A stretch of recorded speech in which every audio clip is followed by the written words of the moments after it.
The Witcher 4 trailer has completely shocked the world, and with that, many of us have taken to the internet to voice our opinions on it. Some good, some interesting, some with genuine questions on how the events of the trailer are possible, and then of course the takes claiming that CDPR has gone woke, about to go broke, and they fumbled the bag with this DEI mess. Okay, so as a massive fan of the Witcher franchise myself, I'm gonna try to make some sense of all of this. Today's video will be based off of words spoken directly from CDPR, with other parts of the video based on the actual Witcher novels, and of course my own thoughts on how all of this fits together. Now, I want to take a second to address the Ciri can't go through the trials, and she hasn't gone through the trials arguments. Let me direct your attention to one of the endings from the Witcher 3 Blood and Wine DLC from 2016. That why you left Carrera so suddenly? Had no idea where you'd gone. Your note was puzzling. Don't try to find me. Threw me for a loop. That was silly. It's just that I felt stifled in your shadow. I'd have suffocated had I stayed. So when I read that notice, the contract, when I saw Angren, I knew I had to do it. Alone. Without my nanny.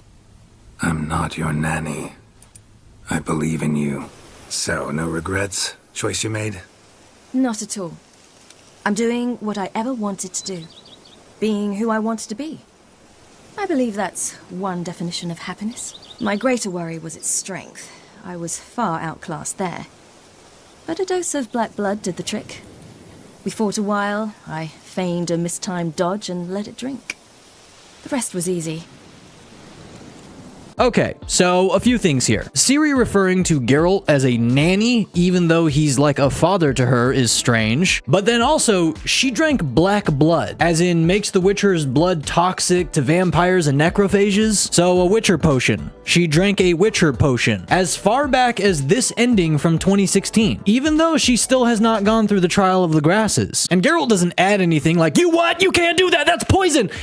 No, he just nods in approval. Now, although this portion is just a very quick Google search, according to the Witcher novels, Ciri has never been depicted as drinking a Witcher potion, although there may be some instances in the games where it is implied she might have consumed a small amount unintentionally. That is not unintentional, that is a direct quote from Ciri. So, with that in mind, I genuinely think everyone is mad at the wrong stuff. Everyone is so focused on Ciri having cat eyes now, which obviously requires the Trial of the Grasses, and I'll get to that, but another main focus is the fact that she drank a Witcher potion in order to fight the Baug. Now, again, she openly said she's already taken a potion in the Blood and Wine DLC, and I may just be completely out of the loop here, but I've never heard anyone be mad at that, or even bring it up. So, one of two things could be happening here. Number one being, CDPR snuck that in there, and it either flew under the radar, or everyone that saw it just accepted it. Or two being, everyone just forgot that even happened. But enough of that. Let's talk about the buzzing Ciri is ugly argument. For me,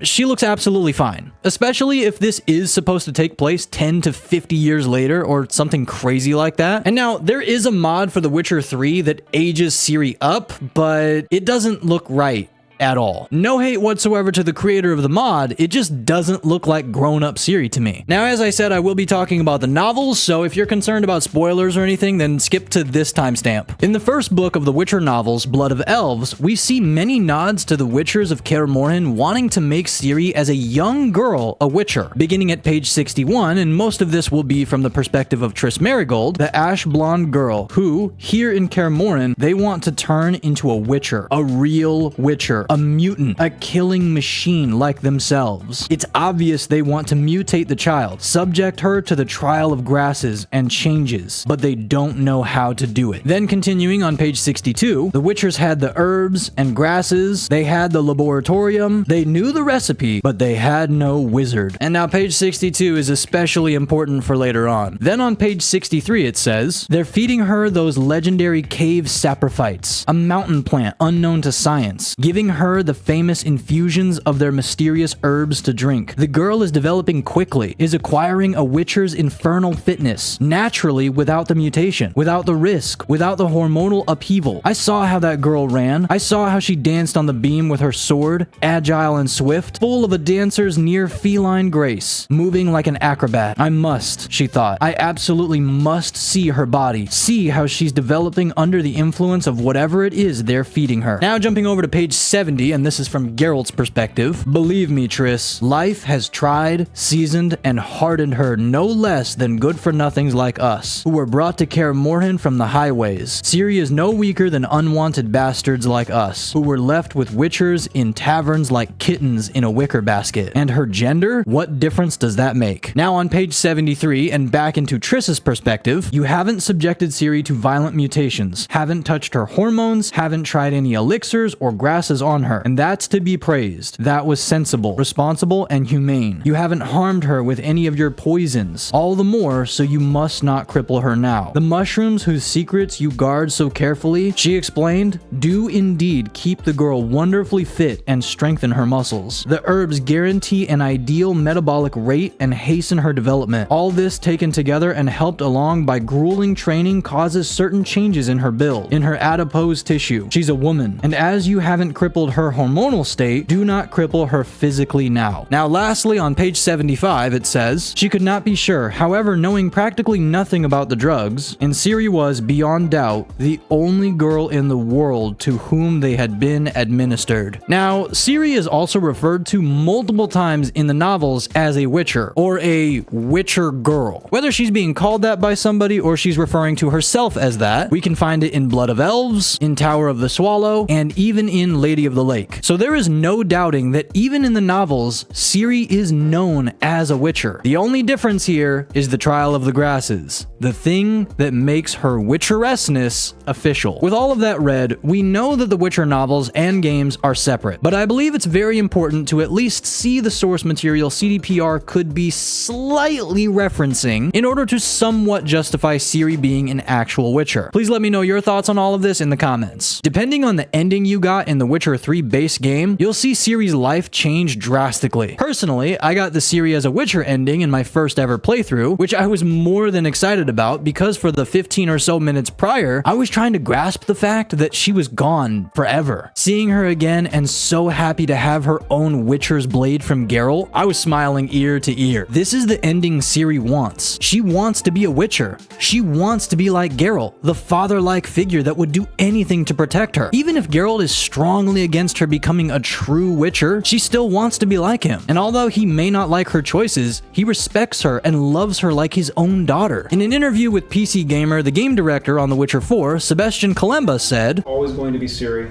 Was there ever any doubt? Okay. Yeah, I like, to be very honest, like, since I remember discussions after, like, releasing Wild Hunt that you know, it is natural path for her to prove herself. And Ciri always loved Kaer Morhen, the childhood, that, you know, the moments that she spent with Witchers and with her foster father with Geralt. And that was very natural choice for us. Ciri has always been the choice. Although many of us thought of or actually wanted a Witcher game where we get to customize our character and choose our school, much like the paths you can pick in Cyberpunk 2077. And honestly, at some point, I do really want to see that. So CDPR, I hope you're cooking something like that. But back to Ciri. Something else Sebastian Kalemba goes on to say in the official cinematic reveal trailer breakdown is, for good and for bad, she wants to become a Witcher. In the word become, there is a journey, and I want people to experience this journey. A journey, you say? Maybe Ciri chooses the path of the Witcher for these reasons. Many times, characters in the novels try to use her because of her elder blood, because she has this power that nobody else has. She may want to escape that altogether, and becoming an actual Witcher allows her to. Maybe she survived the Trial of the Grasses because of her elder blood. Where no other woman may be able to, she possibly can because she has a power unlike anyone else. But in the process, and incredibly dangerous nature of the trial, trial, she loses most of her powers connected to her elder blood. Maybe actually becoming a Witcher fully makes her feel like it's official now. Not a title, but an actual way of life. And losing her ability to have children may also go back to characters trying to use her many times throughout the novels. And taking away her ability to have children through the Trial of the Grasses makes it so that elder blood ends with her, meaning no daughter, no granddaughter, or great-granddaughter that can be used for world domination or whatever other kind of evil purposes. Completely getting rid of her connection, or most of it, and the future of what damage it could cause, as she's literally spent the first 20 or so years of her life running for her life, may have been the best option, as now she's tired of running. She wants to live a simple life, and she admires Geralt, and ultimately, she is her own person. She can make choices that best suit her and her dreams and passions. Is it possible that CDPR absolutely fumbles this and turns this incredible story and franchise into a DEI woke disaster? Yes. But I believe we need to see more first. Because remember, this is just the very first cinematic trailer. The Witcher 4 is still at the earliest, most likely not going to release until the middle of 2026, if not early 2027. We shouldn't be judging a book by its cover because we haven't even read the first page. Matter of fact, do you remember all the doubt and hate that Heath Ledger got for being cast as the Joker? And then he went on to shock the world with one of the best performances in all of cinema. We can even talk about Robert Pattinson as Batman. Even I myself thought there is no way that Twilight dork can play Batman. And then he went on to play one of the best Batman in live action ever. Here, I'll give you a better example that's Witcher related. My own thoughts on The Witcher 3. When the game came out in 2015, I saw this old guy with long white hair pulled into a ponytail with yellow eyes on the front cover, and I judged the crap out of it for years. I thought it looked too weird, and I could never see myself playing a game like this. It took seeing a behind-the-scenes shot from 2019 of Henry Cavill playing Geralt on the horrible Netflix show for me to think, whoa, okay, hold on, I like this actor, and he looks dope, and the character he's playing is known as the White Wolf, the name I've gone by for years? Hold on, I gotta check this out. Then I fell in love with The Witcher. Then I bought the novels. Then I learned about the world. Then I played the games, and I have nearly 340 hours in The Witcher 3, and it is now my favorite game. I would have never experienced any of that if I didn't get over hating the cover image. Listen, you can absolutely hate certain members of CDPR if you must, but don't judge The Witcher 4 right now because we have no idea what the real product looks like. Essentially, what everybody's doing is looking at a potato and being mad that it's not French fries. It's gotta be washed, it's gotta be skinned, it's gotta be cut, it's gotta be salted, it's gotta be baked. Sebastian Kalemba goes on to say, and at some point she's becoming a mutant. She's a super tough mutant, kind of supernatural being, and on top of that she's the source that makes her even more powerful. So yeah, this is the rough world for every single character, even kings. Honestly, this also makes me think about another quote from Sebastian Kalemba. Very powerful creature in this world. And as you see, also we are showcasing something special about Ciri.